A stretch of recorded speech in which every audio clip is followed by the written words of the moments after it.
ازيكم يا جماعة؟ معاكم ميرو في قناتي اللي بناخد فيها جولة كل مرة في عالم الجرائم الغامضة. قصص ساعات تحس إنها طالعة من فيلم رعب، بس صدقوني كلها حقيقية. كل حلقة هنا هنفتح ملف جديد ونتكلم عن تفاصيل هتخليكوا تعيدوا التفكير في الدنيا والناس اللي حوالينا. لو انت بتحب الغموض والتشويق يبقى انت في المكان الصح.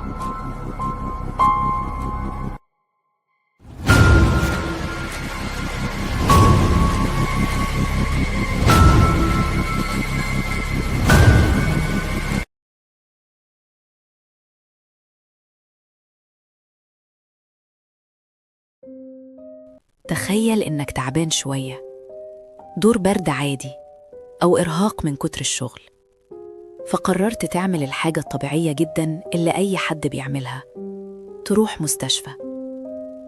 الدنيا هناك هادية، دكاترة، ممرضين، ناس بتجري تساعدك، تحس إنك في أمان، إن المكان ده معمول عشان ينقذك. تقعد على السرير، حد يدخل يطمن عليك، يقيس الضغط، يديك حقنة، يقولك مفيش حاجة، هتبقى كويس. كل حاجة عادية جداً.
واحد أبريل 2000 بداية القصة. في اليوم ده بدأت أول وقعة معروفة مرتبطة باسم إيوم إن سوك في كوريا الجنوبية. في الوقت ده كانت واحدة ست عادية جدا في شكلها، متجوزة وعايشة حياة طبيعية قدام الناس. لكن اللي حصل جوه البيت كان بداية سلسلة جرائم هتستمر سنين. كان جوزها، التقارير قالت إنها بدأت تديله أدوية مهدئة زي مضادات الاكتئاب، وبعدها كانت بتأذيه بشكل متكرر.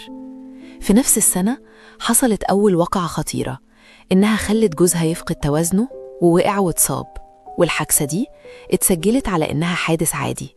لكن الحقيقة إن الموضوع موقفش هنا. خلال سنة 2000 الاعتداءات عليه استمرت. التقارير بتقول إنها كانت بتخدره وتسبب له إصابات متكررة، وفي مرة أصابت عينه بشكل خطير، وفي مرة تانية سكبت عليه زيت سخن. وكل مرة كانت بتظهر الموضوع إنه حادث أو إنه أذل نفسه. والأهم من ده كله إن كل حادثة كانت وراها سبب واحد: الفلوس. هي كانت بتستفيد من التأمين، كل إصابة مبلغ مالي. وبالفعل جمعت مبالغ كبيرة من الحوادث دي على مدار نفس السنة. من 2000 لحد 2002 الوضع استمر بنفس الشكل: تعذيب، إصابات، وتسجيلها كحوادث. وفي النهاية جوزها الأول توفى نتيجة الإصابات اللي تعرض لها. لكن الغريب إن مفيش حد شك وقتها، كل حاجة كانت باينة: مريض، حوادث متكررة، ظروف صحية سيئة. وده كان أول سبب يخلي القضية تفضل مخفية. بعد كده في 2002 اتجوزت مرة تانية، واللي حصل بعد الجواز كان تكرار لنفس السيناريو، نفس الأسلوب، نفس الفكرة: تعذيب وإصابات، وبعدها وفاة. وجوزها التاني مات في 2003، وهي برضو حصلت على فلوس التأمين. ومع الوقت الدايرة بدأت تكبر، ما وقفتش عند الأزواج بس، لكن امتدت لناس قريبة منها. بداية من 2003 بدأت تظهر حالات تانية، أشخاص اتعرضوا لإصابات خطيرة وبعضهم فقدوا بصرهم. وكان في شك إنها ورا الحوادث دي، لكن برضو مفيش دليل مباشر وقتها. المهم في الفصل ده إن كل اللي حصل بدأ من 1 إبريل 2000 واستمر سنين وتسجل كحوادث عادية. وده كان أخطر جزء في القصة، إن الجرائم كانت بتحصل قدام الكل بس محدش شايفها. وساعتها السؤال الحقيقي كان لسه ما اتسألش: إزاي شخص واحد يقدر يعمل كل ده ومن غير ما حد يشك فيه؟ –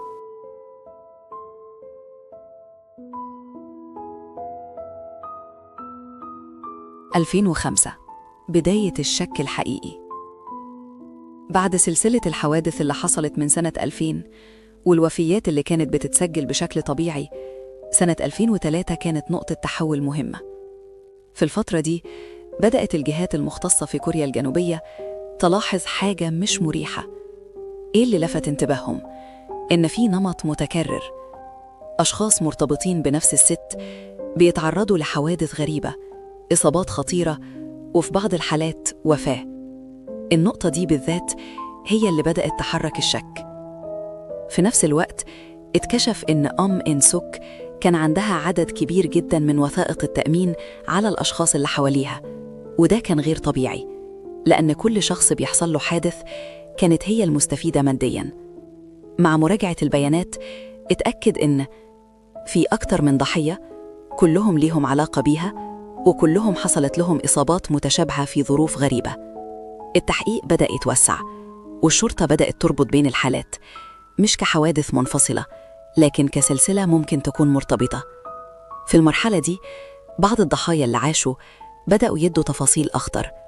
قالوا إنهم كانوا بياخدوا أدوية أو حقن وبعدها يفقدوا الوعي، ولما يفوقوا يلاقوا نفسهم مصابين. وفي حالات تانية الضحايا فقدوا البصر بشكل مفاجئ. النقطة دي كانت خطيرة جدا لأنها أشارت لأول مرة إن في تدخل مباشر مش مجرد حوادث. مع تقدم التحقيق الشرطة بدأت تراجع التقارير الطبية وتلاحظ إن في تشابه في نوع الإصابات وفي توقيت حدوثها، وده خلى الشك يتحول من مجرد احتمال لاتجاه واضح إن في شخص ورا كل ده. ومع كل الأدلة دي الاسم بدأ يتكرر: إن سوك. نهاية 2005 تقريباً التحقيق بقى رسمي بشكل أكبر. الشرطة بدأت تجمع الأدلة، تراجع ملفات التأمين، وتربط بين الضحايا. والأهم إن القضية خرجت من كونها حوادث فردية لبداية تصنيفها كجرائم محتملة متسلسلة. وده كان أول مرة يتقال فيها بشكل غير مباشر إن في قاتل ممكن يكون شغال من سنين من غير ما حد يكتشفه، لكن لسه ما كانش في دليل قاطع.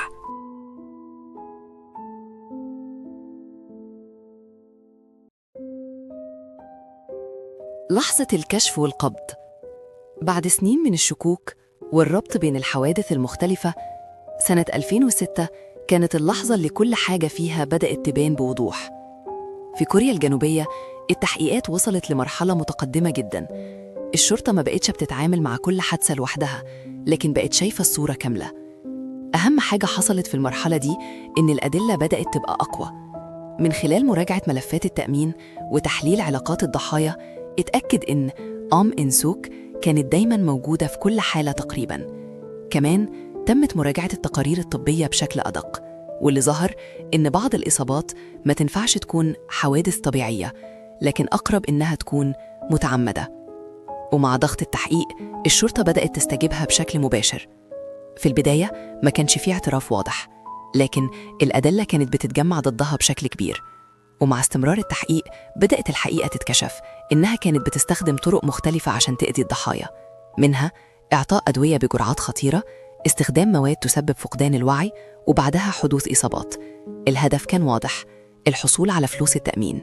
في المرحلة دي تم ربطها بعدد كبير من الضحايا: وفيات، إصابات خطيرة، حالات فقدان بصر. في نفس السنة 2006 تم القبض عليها رسمياً، وده كان بعد ما بقى فيه أدلة كافية تربطها بالجرائم. القضية وقتها تصنفت سلسلة جرائم متعمدة بهدف الاحتيال والتأمين. ومع إعلان القبض القصة بدأت تنتشر في الإعلام، والصدمة كانت كبيرة لأن اللي قدام الناس كان شخص عادي جداً، لكن الحقيقة كانت مختلفة تماماً. بعد القبض تم تحويلها بالمحاكمة، وخلال التحقيقات اتأكد إنها متورطة في أكتر من حالة واستفادت مالياً من الإصابات والوفيات، وده خلى القضية تتحول رسمياً من شكوك إلى واحدة من أشهر قضايا الجرائم في كوريا الجنوبية.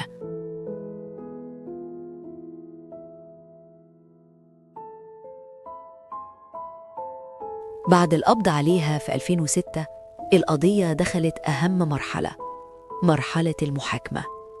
في ساوث كوريا القضية أخذت اهتمام كبير جداً، لأن اللي اتكشف ما كانش مجرد جريمة واحدة، لكن سلسلة من الوقائع المرتبطة ببعض.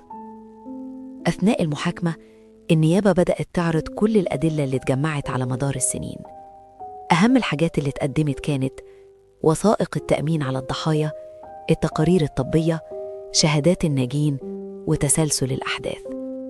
واحدة من النقاط الأساسية اللي ظهرت قدام المحكمة إن كل الضحايا تقريباً كان في بينهم رابط واحد، علاقتهم بأم إن سوك. كمان اتأكد إن في نمط متكرر، إصابة خطيرة أو حالة مفاجأة وبعدها استفادة مالية. المحكمة ركزت جداً على نقطة، إن الإصابات دي مش كلها ممكن تكون صدفة.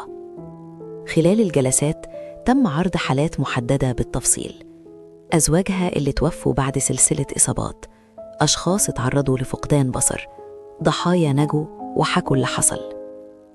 الشهادات دي كانت مهمة جداً لأنها وضحت إن في تدخل مباشر حصل قبل الإصابات. في نفس الوقت الدفاع حاول يشكك في بعض الأدلة وقال إن ممكن تكون حوادث فعلاً، لكن التكرار والنمط كانوا أقوى من فكرة الصدفة. ومع استمرار المحاكمة الصورة بقت أوضح قدام الكل، مش حادثة ولا حالتين، لكن سلسلة طويلة من الوقائع المرتبطة بهدف واحد. في النهاية المحكمة أصدرت الحكم كان السجن، بعدما تم إدانتها في عدد من الجرائم المرتبطة بالقتل ومحاولات القتل والاحتيال. القضية تحولت رسمياً من شك إلى إدانة قانونية كاملة. بعد الحكم القضية بقت واحدة من أشهر القضايا في كوريا الجنوبية، وتم تصنيفها كواحدة من أخطر قضايا القتل المرتبطة بالتأمين. والأهم إن اللقب اللي اتقال عليها بعد كده كان Angel of Death. لكن الفرق هنا إن اللقب ده ما كانش أسطورة ولا حكاية، ده كان مرتبط بوقائع حقيقية اتعرضت واتحكم فيها قدام المحكمة. الخلاصة في المرحلة دي تم عرض الأدلة، تم إثبات النمط، وتم إصدار الحكم. ومن هنا القصة وصلت لنهايتها القانونية، بس مش نهايتها في عقول الناس، لأن السؤال اللي فضل بعدها إزاي حد يقدر يقرب من الناس بالشكل ده ويفضل سنين من غير ما حد يشك فيه بشكل كافي؟ وإزاي الثقة ممكن تتحول لنقطة ضعف بالشكل ده؟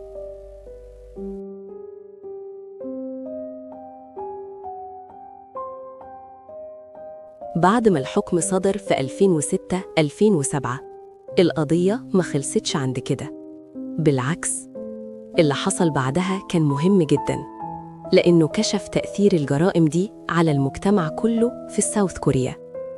أول حاجة حصلت إن القضية انتشرت بشكل واسع في الإعلام. الصحف، البرامج، ووسائل الإعلام كلها بدأت تتكلم عن التفاصيل اللي اتعرضت في المحكمة. والناس اتصدمت، مش بس من عدد الضحايا لكن من الطريقة، لأن اللي حصل ما كانش جريمة تقليدية، لكن استغلال ثقة، استهداف ناس ضعيفة، واستخدام طرق صعبة لاكتشاف. في نفس الوقت الجهات المختصة بدأت تراجع أنظمة التأمين. ليه؟ لأن القضية كشفت ثغرة خطيرة، إن حد ممكن يستفيد مادياً من إصابات أو وفيات من غير ما يتم الشك فيه بسرعة. نتيجة لكده بدأت تظهر مراجعات وتشديدات على وثائق التأمين، طرق صرف التعويضات، ومتابعة الحالات المتكررة. كمان المجتمع نفسه تأثر نفسياً. ناس كتير بدأت تخاف من فكرة إن شخص قريب أو حد موثوق فيه ممكن يستغل الثقة بالشكل ده. وفي الجانب القانوني القضية اتسجلت كواحدة من القضايا المهمة اللي بتدرس في سياق الجرائم المرتبطة بالتأمين والجرائم المتسلسلة غير التقليدية. ومع الوقت اسم أم إن سوك بقى معروف في كوريا الجنوبية، مش كشخص عادي لكن كرمز لنوع معين من الجرائم. كمان القصة بدأت تظهر فيه برامج وثائقية، محتوى ترو كرايم، ومناقشات عن الجرائم النفسية. لكن مهم جداً نوضح إن كل اللي اتقال بعد الحكم كان مبني على الأدلة اللي اتعرضت في المحكمة والوقائع اللي تم إثباتها رسمياً. لحد النهاردة القضية لسه بتتذكر، مش بس كجريمة لكن تحذير من الثقة الزايدة واستغلال العلاقات واستخدام طرق غير مباشرة في الجرائم. الخلاصة: القضية أثرت على المجتمع، أدت لمراجعات في أنظمة التأمين، وتحولت لمثال معروف في الجرائم. لكن رغم كل ده، في حاجة واحدة فضلت ثابتة: إن الجرائم دي ما كانتش واضحة من البداية. وده يخلينا نرجع للسؤال الأصعب: كام حاجة ممكن تكون بتحصل حوالينا وشكلها عادي، بس حقيقتها مختلفة تماماً؟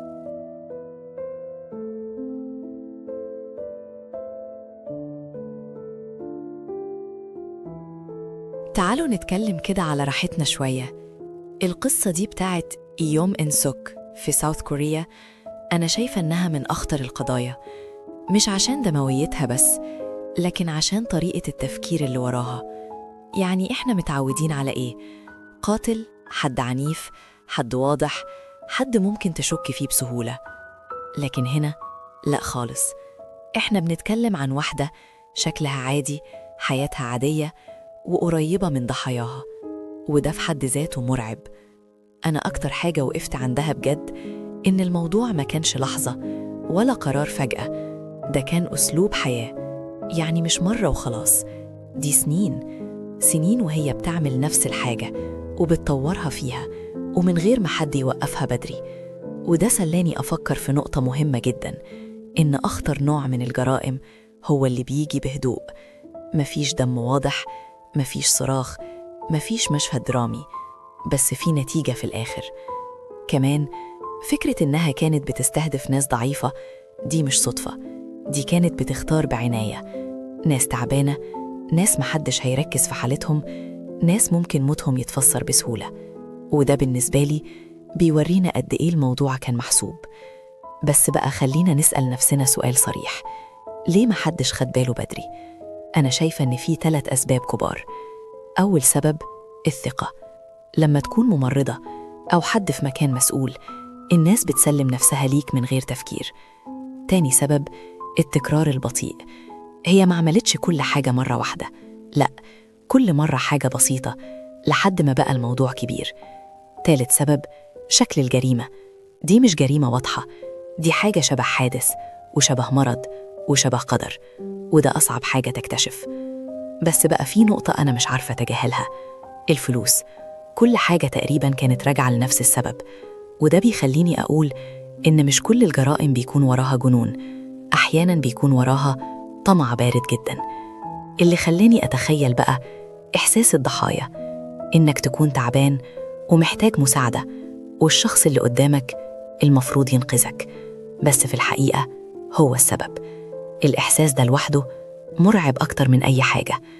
أنا شايفة إن القصة دي مش بس عن جريمة، دي عن حاجة أكبر: الثقة والسلطة وإزاي ممكن يتستغلوا.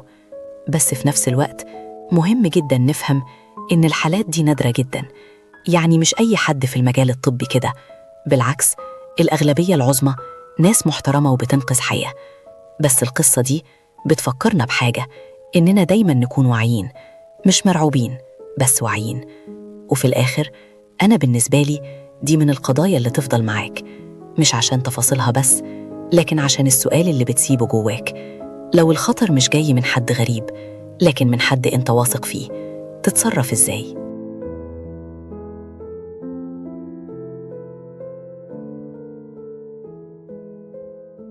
وبكده نكون وصلنا لنهاية واحدة من أخطر وأغرب القضايا الحقيقية، قضية إيوم إن سوك ملاك الموت في ساوث كوريا، اللي خلت ناس كتير تعيد تفكيرها في معنى الثقة وفي إن الخطر مش دايماً بيبقى واضح. بس أهم حاجة نطلع بيها من القصة دي شوية نصايح مهمة. ما تثقش ثقة عمياء في أي حد، حتى لو الشخص ده في مكان مسؤول. خليك واعي بكل حاجة بتحصل حواليك، تابع حالتك أو حالة اللي حواليك كويس. أي تغيير مفاجئ في الصحة أو أعراض غريبة لازم يتاخد بجدية. اسأل وما تتكسفش، لو حد بيديك علاج أو حقنة اسأل ده إيه وليه، حقك تفهم. خلي دايماً في حد متابع معاك. وجود شخص قريب عارف تفاصيل حالتك بيحميك من حاجات كتير. لاحظ التكرار، لو نفس النوع من الحوادث أو المشاكل بيتكرر حوالين نفس الشخص ده مش طبيعي. القصة دي بتفكرنا إن الوعي مهم جداً، مش عشان نخاف لكن عشان نحمي نفسنا. لو الفيديو عجبك ما تنساش تعمل لايك واشترك في القناة عشان يوصلك كل جديد من أقوى قصص الغموض والجرائم الحقيقية. مستني رأيك في الكومنتات. تفتكر اللي حصل ده كان طمع بس ولا في حاجة نفسية أعمق من كده؟ نشوفكم في قصة جديدة وغموض جديد.